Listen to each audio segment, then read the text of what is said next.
1947 সালে উপমহাদেশের বুক চিরে জন্ম নেয় একটি নতুন দেশ, পাকিস্তান।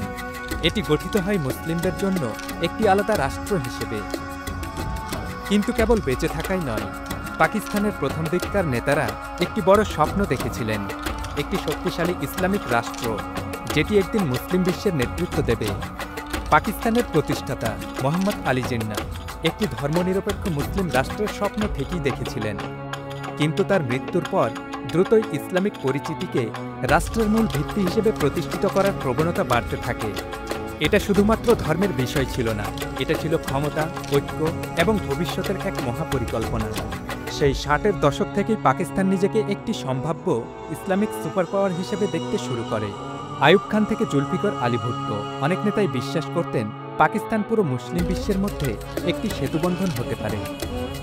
সেই স্বপ্ন থেকেই ভুট্টো বলেছিলেন, আমরা ঘাস খাব, দরকার হলে না খেয়ে থাকব, কিন্তু নিজেদের পারমাণবিক বোমা বানাবো।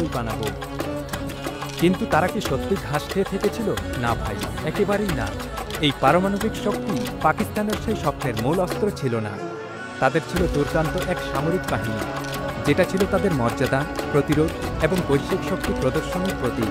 কিন্তু এক বিশাল প্রতিবন্ধকতা ছিল ভারত, পাকিস্তানের বৃহত্তর ধর্মনিরপেক্ষ প্রতিবেশী, ছিল প্রতিদ্বন্দ্বী ও আদর্শগত বিপরীত এক প্রতিচ্ছবি। পাকিস্তানের বহু নেতার চোখে ভারতের বিরুদ্ধে তাদের অবস্থান শুধু কৌশলগত নয়, এটা ছিল আদর্শগত লড়াই। কাশ্মীর একটি মুসলিম সংখ্যাগরিষ্ঠ অঞ্চল, এটা নিয়ে দুই দেশের সংঘর্ষ সর্বদা থেমে থেমে শুরু হয়। পাকিস্তানের জন্য এটি কেবল একটি ভূখণ্ড নয়, বরং একটি আদর্শের লড়াই, ইসলামিক পরিচিতির পরীক্ষা। 80-র দশকে পাকিস্তানের ইসলামিক স্বপ্ন জড়িয়ে পড়ে বিশ্ব রাজনীতির সঙ্গে। আফগানিস্তানের সোভিয়েতের বিরুদ্ধে জিহাদ এর ফ্রন্টলাইন হয়ে ওঠে পাকিস্তান। আমেরিকা ও সৌদি আরবের সমর্থনে পাকিস্তান তখন এই অঞ্চল জুড়ে বিশাল প্রভাব বিস্তার করে। জেনারেল জিয়াউল হক এই সুযোগকে দেখেছিলেন ধর্মীয় দৃষ্টিভঙ্গিতে। তার সময়ই পাকিস্তানে ইসলামিকীকরণ চূড়ান্ত রূপ পায়, আইনে, শিক্ষায় এবং নীতিতে। পাকিস্তান তখন কেবল মুসলিম রাষ্ট্র নয়, একটি ইসলামিক শক্তি। 1998 সালে পাকিস্তান পারমাণবিক শক্তি অর্জন করে, ভারতের ঠিক কয়েক সপ্তাহ পর। বার্তা ছিল স্পষ্ট, আমরা সমান। আর সেই সাথে যোগ হয় পাকিস্তানের দুর্ধর্ষ মিলিটারি। কিন্তু এটি শুধু সামরিক সমতা ছিল না, এটা ছিল ইসলামিক সুপার পাওয়ার হবার প্রাথমিক ঝলক। কিন্তু ইসলামিক সুপার পাওয়ার হওয়ার সেই স্বপ্নের মূল্যও ছিল। একসময় যারা প্রশিক্ষণ পেয়েছিল তারা পরিণত হল অভ্যন্তরীণ হুমকিতে।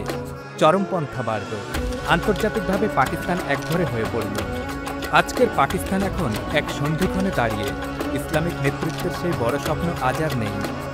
ভারত এখনও প্রতিদ্বন্দ্বী, আর তরুণেরা এখন ভবিষ্যৎ খোঁজে শিক্ষায়, কর্মসংস্থানে আর স্থিতিশীলতায়।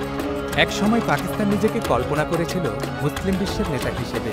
বিশ্বাস, প্রতিদ্বন্দ্বিতা ও বাস্তবতার সংঘর্ষে গড়ে উঠেছিল এক ইতিহাস।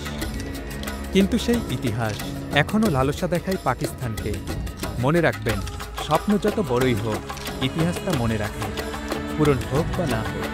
যদি ভিডিওটি ভালো লেগে থাকে তাহলে লাইক দিন, শেয়ার করুন আর ইসলামিক বিষয় নিয়ে আরও কন্টেন্ট পেতে সাবস্ক্রাইব করুন।